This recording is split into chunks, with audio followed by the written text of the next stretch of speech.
오늘은 고집을 부리면 망합니다 라고 하는 그런 제목을 가지고 잠시 말씀을 나누기를 원해요. 세상에서 가장 힘든 사람이 어떤 사람일까? 세상에서 가장 힘든 사람, 지식이 부족한 사람일까요? 아니면 재능이 부족한 사람일까요? 아니면 게으른 사람일까요? 아니에요. 제가 보기에 가장 힘든 사람은 고집이 센 사람이야. 정말 이 고집이 센 사람은요, 정말 감당이 안 돼. 이렇게 보면, 그래서 이 고집이 센 사람은 하나님도 감당이 안 되시는 것 같아요. 그래서, 오늘 이 로마서의 말씀에 하나님의 진노, 하나님의 심판에 관한 그런 메시지가 나오게 되는데, 어떤 사람이 하나님의 심판, 하나님의 진노를 받게 되냐면, 한마디로 말씀드리면, 고집이 센 사람이에요. 고집이 센 사람. 이 고집이 센 사람들이 하나님의 진노의 대상이 된다는 거예요. 여러분, 그게 오늘 본문 말씀이죠. 우리 함께 읽어봅니다. 로마서 2장 5절 다 함께 읽습니다. 다만 내 고집과 회개하지 않는 마음을 따라 진노의 날 곧 하나님의 의로우신 심판이 나타나는 그날에 임할 진로를 내게 쌓는도다. 아멘. 이게 보면 내 고집과 회개하지 않는 마음. 그러니까 이 고집과 회개하지 않는 마음은 같이 간다니까.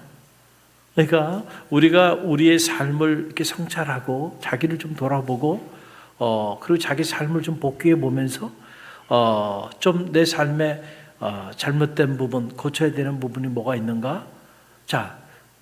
이렇게 좀 돌아보면서 끊임없이 자기를 수정해 나가는 거. 이거를 혁신이라고 하는 말로 기업에서는 말하는 거예요. 기업도 아무리 지금까지 잘 나왔던 기업도요, 그냥 머물러 있는 순간 그냥 머물러 있는 게 아니고 망하는 길로 가는 겁니다. 끊임없이 자기 혁신을 합니다.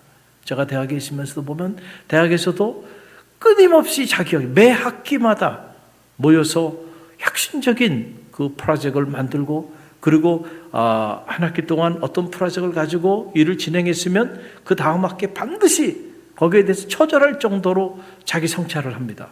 그래서 한 학기 해보니까 이런 부분은 좋았는데 이런 부분은 안 좋았다. 그럼 빨리 바꿉니다. 시간을 지체하지 않아요. 그 다음 학기에 바로 바꿔서 바로바로 적용을 합니다. 그래서 모든 게 다 변하죠. 그런데 여러분, 변화의 속도야. 얼마나 빨리 혁신하며 자기를 바꿔나가느냐에 따라서 미래 운명이 결정되는 거예요. 기업도 마찬가지고 국가도 마찬가지고 개인의 삶도 마찬가지예요. 저는 여러분의 삶이 날마다 변화되기를 간절히 바랍니다. 날마다 새로워져야 돼. 그러기 위해서는 날마다 자기를 돌아보고 자기 혁신을 해야 돼. 그래야 내 삶이 날마다 새로워지고 날마다 내 삶의 미래가 희망이 있는 거예요. 안 그러면 다 퇴보하고 망하고 마는 거예요. 그런데 영적으로도 마찬가지죠. 영적으로도 우리가 늘 자기를 성찰하면서 내 허물이 뭘까? 내 죄가 뭘까? 내 잘못이 뭘까? 무엇이 내 인생의 발목을 잡고 있는가? 왜 하늘의 문이 나를 통해 열리지 않는가? 이유가 있을 거란 말이죠. 그래서 끊임없이 자기를 돌아보고, 그리고 빨리빨리 부족한 점이 있으면 참여하고, 그리고 하나님의 그 미래를 향해서 나아가야 하나님께 쓰임 받는데, 그런데 자기를 돌아볼 줄 모르는 사람이 있어. 그렇죠? 회개하지 않는 마음. 그 마음이 곧 뭐냐면 고집이에요, 고집. 고집이 센 사람들은요, 안 바뀌어. 죽어도 안 바뀌어. 왜? 고집이 너무 세니까. 그러냐, 이 고집이 센 사람들은 자기를 돌아볼 줄 몰라요. 참여하는 마음이 없다는 거예요. 그러니까 하나님도 이 고집이 센 사람들은 감당이 안 돼. 그래서 결국 진노의 날에 하나님의 진노의 대상이 되는 사람들은 다른 사람이 아니에요. 지식이 부족하고 재능이 부족하고 이런 사람들이 아니고 고집이 센 사람들, 자기 고집이 센 사람들, 바로 그 사람들은 하나님의 진노의 대상이 된다라고 하는 것이 오늘 본문의 말씀의 요지예요. 특별히 한국 사람들 같은 경우는 이렇게 미국 사람들하고 이렇게 비교해 보면, 저는 두 나라 문화에서 살아봤기 때문에 그 문화적인 차이를 아는데, 미국 같은 경우는 조금만 잘못된 적이 있어도 이렇게 I'm sorry 또는 excuse me, 실례합니다, 또는 조금 저기 하면 죄송합니다, 이런 얘기를 그냥 이렇게 생활 속에서 쉽게 합니다. 미안해, I'm sorry, 내 미안하다. 조금 지나가다가 살짝 이렇게 부딪혔어도 그냥 먼저 미안하다고 얘기를 해요. 근데 우리는 이 미안하다는 이 말을 잘 안 하는 그런 분위기야. 웬만해서는 미안하다는 말을 잘 안 합니다. 근데 여러분 잘 기억하세요. 한마디의 말이 사람을 살리기도 하고 죽기도 한다 그랬잖아요. 말 한마디에 천냥빛을 갚는다 그랬어요. 여러분, 가까운 사람일수록 미안하다는 말을 많이 해야 돼, 사실은. 서로 사랑하는 사람일수록 미안하다는 말을 많이 해야 돼. 그런데 우리는 가만히 봐봐요. 가까운 가족끼리, 서로 가까이 지내는 사이끼리, 또 서로 사랑하는 사이끼리 미안하다는 말을 자주 하는가, 그렇지 않은가. 보면 가까우니까, 사랑하니까, 가족이니까 미안하다는 말을 안 한단 말이에요. 그렇게 살아요. 자녀도 부모에게 미안한 일이 있으면 미안하다고 말하고, 부모도 자식에게 실수할 수 있죠. 그럼 미안한 일이 있으면 미안하다 얘기할 수 있어야 돼. 근데 이 말을 잘 안 해. 참, 미안하다는 말을 안 해. 그래서 그 미안하다는 말 한마디를 안 해서 가까웠던 사이가, 관계가 깨지는 경우들도 비일비재합니다. 왜 깨졌을까? 미안하다는 말 한마디만 했으면 그때 해결될 일인데, 아무것도 아닌 일인데 그 미안하다는 말을 안 하고 서로 마음이 갈라지기 시작하면서 그게 골마 터져가지고 나중에 회복이 안 되네. 잘못했으면 남편도 아내에게 미안해, 여보 미안해. 빨리 얘기해 돼, 빨리. 즉시 시간 지나면 그 사이에 누가 임해요? 사탄이 임하는 거야. 그래서 그 관계를 파괴시켜 버린단 말이에요. 아내는 남편에게 미안한 일이 있으면 빨리 미안하다고 말을 하고 서로 털어버려야 되는데, 그거를 미안하다는 말을 잘 하지 않다 보니까 타이밍을 자꾸 놓쳐. 그 다음에 시간이 지나니까 속으로 서로 섭섭하고 서운한 마음을 갖다가 결국은 관계가 소원해지는, 그 사이에 사탄이 들어와서 관계를 완전히 이간시켜버리고 파괴시켜버려요. 사탄은 분열의 영, 하나님의 영은 하나 되게 하는 영. 할렐루야. 그러니까 이게 왜 미안하다는 말을 못하는가? 이것도 고집과 관계가 있다니까요. 이 고집이 센 사람들은 웬만하면 자기 잘못을 시인하려고 하지는 않아. 그러니까 여러분, 이게 망하는 거예요. 이런 사람들은, 사람도 고집이 센 사람은요, 웬만해서는 고집 센 사람들은 좋아하지 않아. 하나님도 기뻐하지 않아. 그러니 이 사람이, 고집이 센 사람이 어떻게 살아가겠냔 말이에요. 결국은 망할 수밖에 없다라고 하는 거예요. 여러분, 그 심리학에서 redressing action이라고 하는 말이 있어요. 심리학의 그 행동학에 보면 이런 말이 있어요. redressing action. 이게 뭐냐면, re라고 하는 건 다시라는 거죠. dressing 하다고 하는 건 옷을 입는다는 거예요. 다시 옷을 입는 행동, redressing action이라는 말인데, 이게 뭐냐면은, 자, 사람이 살다 보면 서로 또 이런저런 오해도 생기고, 그래서 다툼도 생기고 싸움도 일어날 수 있어요. 자, 그런데 그때 한 사람이 자기 고집을 내려놓고, 야, 미안해. 생각해보니까 내가 잘못했어. 네가 화날 만하다. 자, 그러면 계속 싸워야 안 싸워요? 그럼 싸울 수가 없어요. 싸울 수가 없어. 아니, 미안하다는데. 생각해보니까 네가 화날 만해. 내가 보니까 내가 잘못했어. 미안해.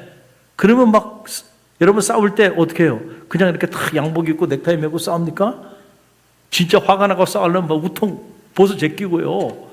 예. 저도 우통 벗으면 무섭습니다.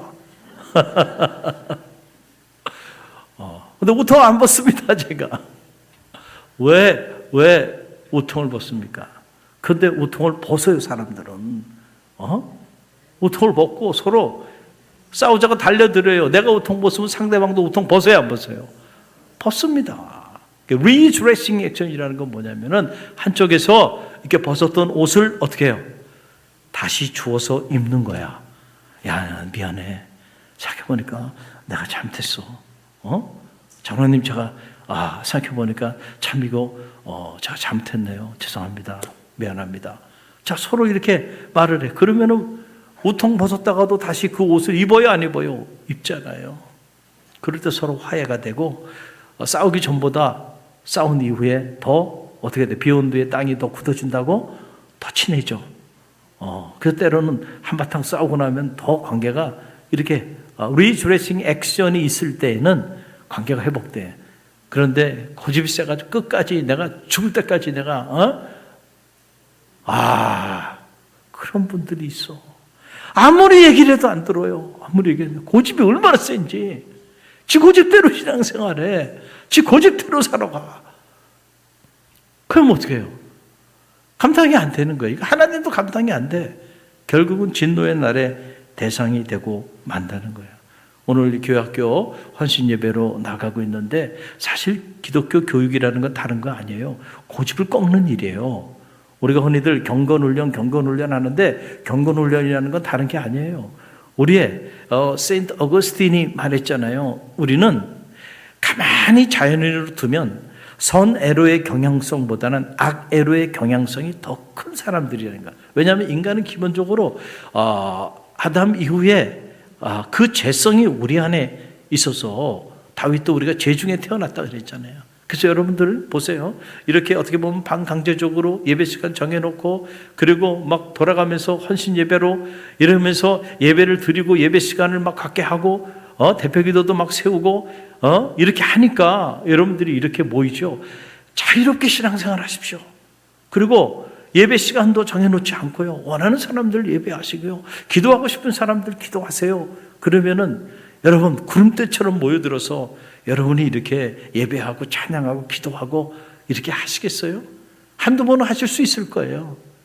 그러나 시간이 좀 지나면 아마 한 달만 아무런 프로그램이 교회 프로그램 같지 않고요. 아무런 연락도 하지 않고 자유롭게 신앙생활하세요 라고 자유를 선포하면 그때부터 여러분은 어디로 가실까요? 여러분을 무시해서가 아니에요. 인간이, 저도 마찬가지예요. 한 달만 풀어놓으면요. 선애로의 경향성보다는 악애로의 경향성이 크다니까. 기도하는 자리를 찾기보다는 기도하지 않는 자리를 찾고 예배하는 자리를 찾기보다는 예배하지 않는 자리를 찾고요. 말씀을 묵상하는 자리를 찾기보다는 말씀을 묵상하지 않는 자리를 선택하고 나간다니까요. 악애로의 경향성이 우리가 더 크기 때문에 그래. 그래서 가만히 내버려 버리면 다 악한 의지를 갖게 되고 악한 품성을 갖게 되고 악한 생각을 가지고 그렇게 살게 돼 있단 말이에요. 그래서 그 악한 고집, 그 악한 습성을 끊어버리는 거, 이게 영성 훈련이고요. 어떻게 보면 이게 기독교 교육이 오늘 우리에게 주는 선물이에요. 그래서 여러분 이 자녀 교육에 대해서 세계적으로 유명한 한 여인이 있어요. 바로 감리교 창시자 존 웨슬리, 수잔나 웨슬리의 어머니죠. 이 어머니의 이야기는 서구 사회에서는 이 수잔나 웨슬리 자녀 교육이 전통적으로 오랜 동안 큰 하나의 기준이 됐고 표준이 됐고 귀감이 되어 왔어요. 자, 이 수잔나 웨슬리가 아이를 오늘 우리 승빈이 이렇게 헌화시켰는데 아이를 몇 명을 낳냐면 19명을 낳습니다. 19명에는 좀 놀라시네요. 네. 19명을 낳았어요. 어떻게 19명을 낳는지, 그러면 어떻게 해마다 어떻게 계속 태어나고, 하여간 근데 사실이에요. 이게 기록에 다 나와 있으니까. 19명을 낳는데 아이들이 태어나고 바로 죽고 태어나고 바로 죽고 해가지고 9명이 태어난 이후에 세상을 떠나고 10명, 3남 7녀를 수잔나 웨슬리가 키우기 시작했는데 수잔나 웨슬리는 특별히 자녀 교육에 대한 사명감이 있었어요. 이 자녀를 잘 양육하는 일이 하나님이 자신에게 준 엄청난 소명이라고 생각을 했어요. 그래가지고 이 자녀 교육에 그의 혼신을 쏟게 됩니다. 여러분 자녀 교육이라는 것은 뭐냐? 결국은 우리가 어린 자녀들에게 길을 가르쳐 주는 거예요. 길. 우리 인생은 도상후의 존재라 그랬잖아요. 우리는 각자 나름대로 자기 길을 걸어가요. 여러분의 자녀도 여러분의 자녀의 인생의 길을 걸어가고 있습니다. 그런데 자, 우리가 후회하지 않는 길을 걸어가야 돼. 그 성서는 이거를 뭐라고 얘기하냐면 마땅히 행할 그 길을 가르쳐줘라, 이렇게 말하는 거예요. 여러분, 그래서 잠언에 보게 되면 잠언 22장 6절에 보면 이런 말씀이 나오죠. 함께 읽어봅니다. 마땅히 행할 길을 아이에게 가르치라. 그리하면 늙어도 그것을 떠나지 아니하리라. 아멘. 마땅히 행할 길이 있단 말이에요. 그 길을 어릴 때일수록 가르쳐줘. 그러면은 나이가 들어 늙어도 그 길을 잃어버리지 않는다는 거예요. 길은 두 가지 종류의 길이 있다는 거예요. 성서는 패역한 자의 길이 있어요. 그런데 패역한 자의 그 길에는 가시와 올무가 있어. 결국 그 패역한 자의 길을 걸어가면 가시와 올무 때문에 인생이 망가지게 돼 있어. 그러나 마땅히 행할 길이 있어. 그 길로 가게 되면 생명의 역사가 나타나게 돼. 그러면 여러분의 소중한 자녀를 양육하고 교회학교 다음 세대를 위하여 양육하는데 아이들에게 패역한 길을 가르쳐야 되겠어요? 마땅히 그들이 걸어가야 될 그 길을 가르쳐줘야 되겠어요? 마땅히 행할 그 길을 가르쳐줘야 돼요.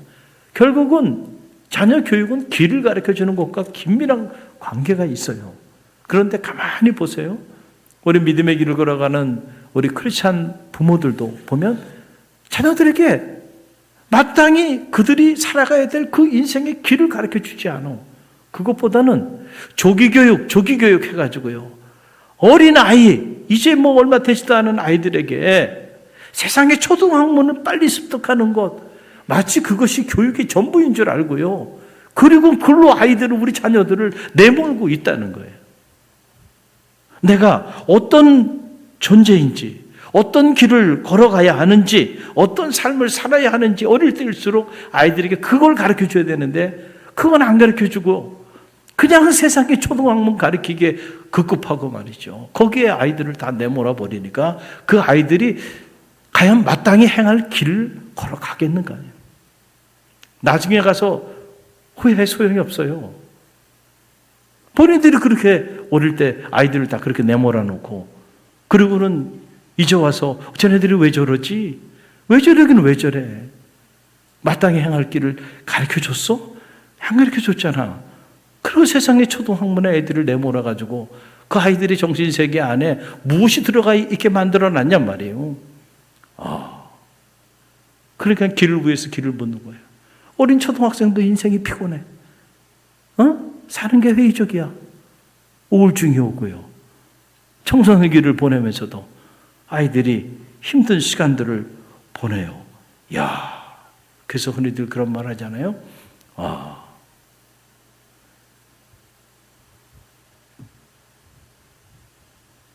미운 4살,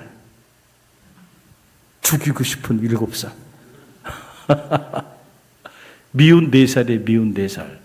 그때부터 자기 고집 부리기 시작합니다. 그렇죠? 전후 좌우도 없이 고집을 부려요.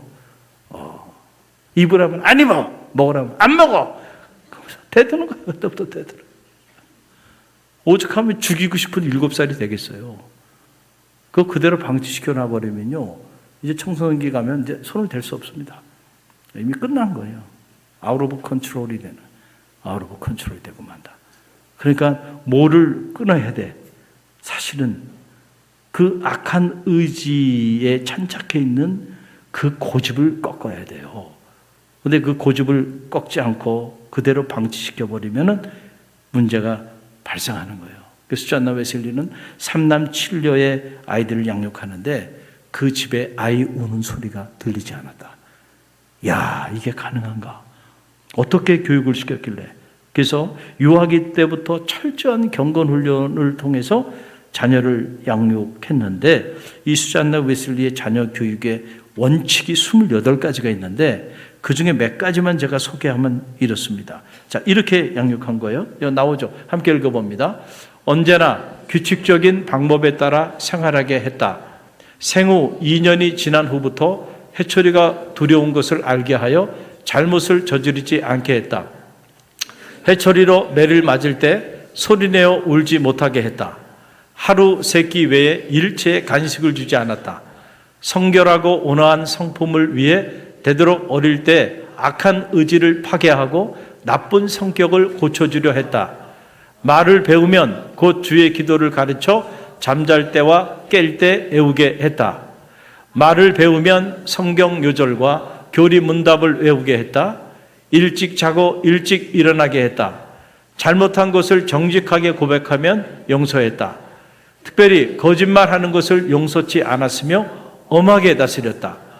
일단 순종을 했으면 성공하지 못했어도 따뜻하게 인정하고 다음부터는 성공할 수 있는 방법을 가르쳐 주었다. 주일은 다른 날과 구분하여 성수하도록 가르쳤다. 이게 28가지가 있는데 12개만 제가 이렇게 보여드리는 거예요.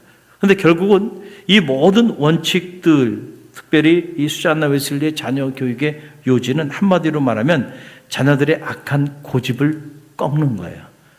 뭘 꺾는 거라고요? 자녀들의 악한 고집을 꺾는 거. 이거를 사명으로 생각했어요. 그래서 수잔나 웨슬리가 자녀 교육에 대해서 이런 말을 남겼는데 제가 그 인용을 해드리면 여러분 한번 들어보세요. 이렇게 말을 했어요. 자녀들의 고집을 꺾어라. 이것을 빨리 꺾을수록 더욱 좋다.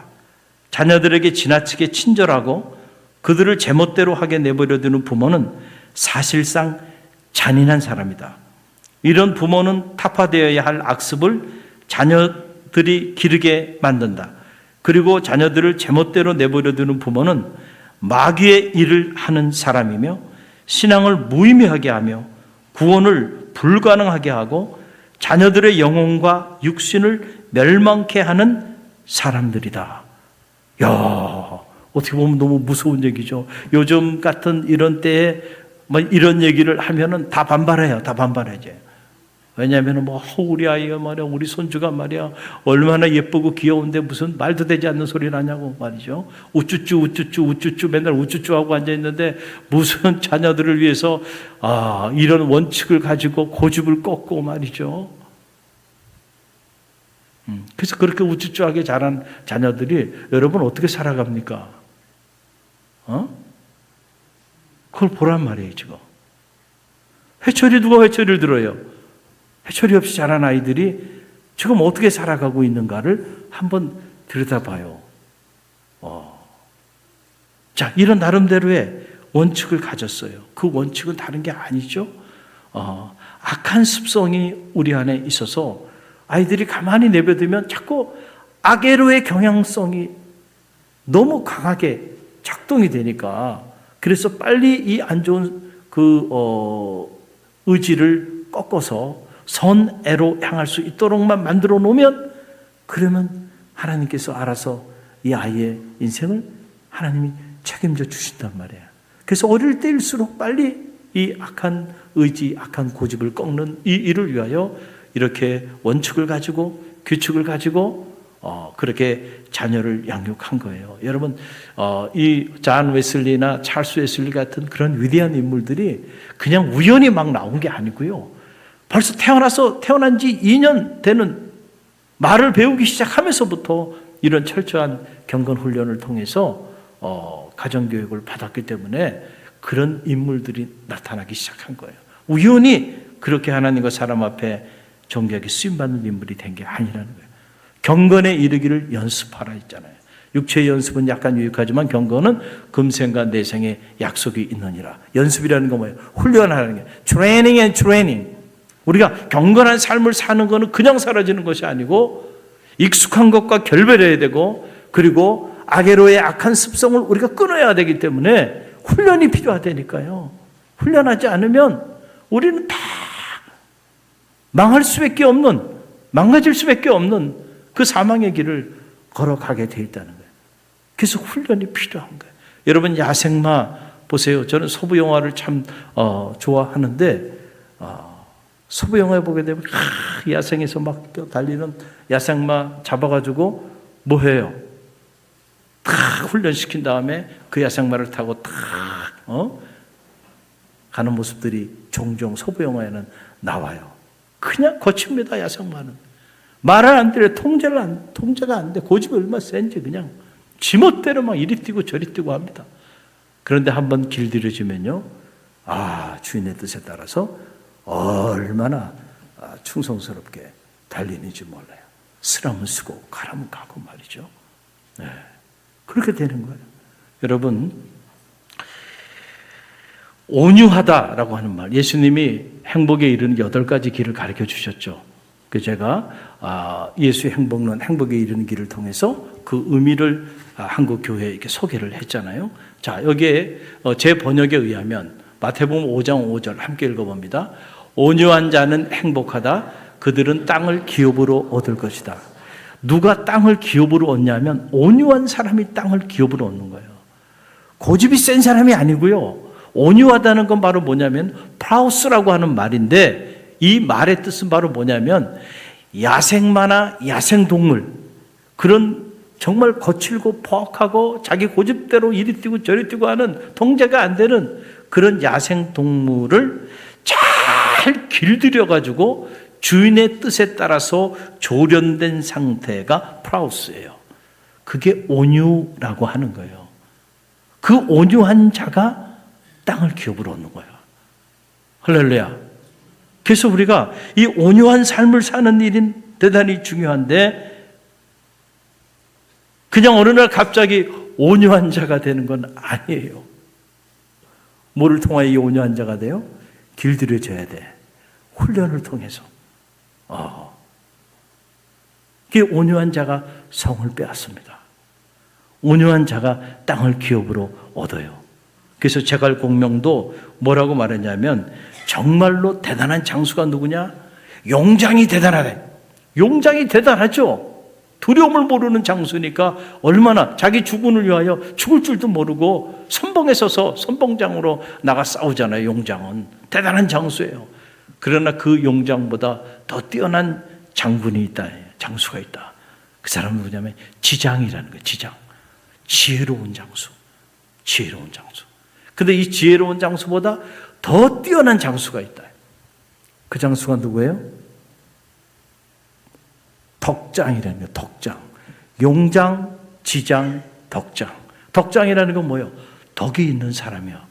덕이 있는 사람인데 이거를 기독교 경전에 비춰서 비춰보면 프라우스, 온유한 사람이야.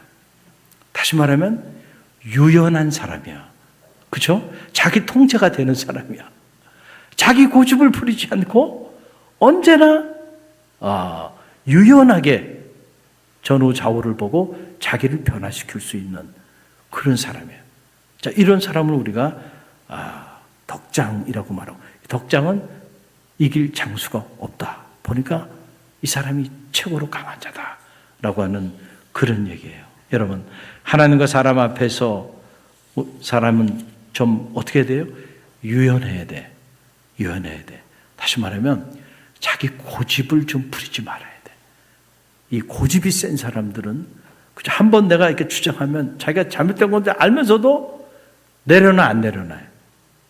안 내려놔. 그냥 끝까지 가는 거야. 그냥. 그래서 이런 가장 무서운 사람이, 내가 한 번 말하면 난 끝까지 간다. 야, 무서운 거야. 그런 사람은 진짜 대책이 없는 거야. 한 번 말했다가도 아니다 싶으면은 빨리 내려놓고 돌아설 수 있어야 돼요. 할렐루야. 얼마나 어리석은 사람이에요. 이거는 어떻게 대책이 없다. 그래서 그런 사람은 사람도 쓰지 않고 하나님도 쓰지 않는다. 그래서 오늘 로마서는 다시 말합니다. 하나님의 진노의 날은 바로 어떤 사람들에게 임하는가. 여러분, 로마서 2장 5절이에요. 함께 읽어봅니다. 다만 내 고집과 회개하지 않는 마음을 따라 진노의 날 곧 하나님의 의로우신 심판이 나타내는 그날에 임한 진노를 내게 쌓는도다. 이런 사람이 우리 갈릴리 교회는 한 사람도 없게 되기를 간절히 바랍니다. 고집 부릴 수 있어요. 그러나 부리다가도 아니다 싶으면요, 빨리 내려놓을 수 있어야 돼. 그 유연한 사람이야. 그리고 집단 이성을 수용할 수 있는 사람이고, 그런 사람이 덕장이고, 그런 사람이 땅을 기업으로 얻게 돼요. 할렐루야. 그리고 우리 교회학교 선생님들은 그런 다음 세대 인물들을 우리가 양성하기 위해서 최전방에서 지금 수고하고 헌신하고 애쓰고 있는 거예요. 우리 청년들도 저는 온유한 사람들이 돼서 땅을 차지하게 되길 간절히 바랍니다. 쓸데없는 자존심과 고집을 내세우지 말고요, 과감하게 아니다 싶을 때는 하나님 앞에서 모든 것을 내려놓을 수 있는 그런 하나님의 사람, 그 사람을 하나님 들어 쓰신다는 거예요. 오늘 주신 말씀 붙잡고 우리가 기도합니다. 성부, 성자, 성령 삼위일체 하나님 감사합니다. 오늘 로마서의 말씀을 통하여 우리 가운데 깨달음을 갖게 하시니 감사합니다. 하나님, 우리의 고집이 하나님의 영광을 가리우지 않게 하시고 우리의 고집이 우리를 돌아볼 수 있는 눈을 막지 않게 허락하여 주옵소서. 늘 자기를 성찰하고 돌아보며 유연하게 하나님 자기의 삶을 변화시켜 나가는 혁신적인 인물이 되게 하셔서 날마다 새롭게 하나님 앞에 쓰임받는 일꾼들이 다 되게 허락하여 주옵소서. 우리 교회학교 선생님들, 사랑하는 청년들, 청장년들, 우리 온 성도들을 축복합니다. 저들 모두의 삶의 자리 가운데 하나님의 진노가 아니라 하나님의 축복의 통로들이 되게 하시고 축복의 대상들이 되게 허락하여 주옵소서. 예수님의 이름으로 기도드립니다. 아멘.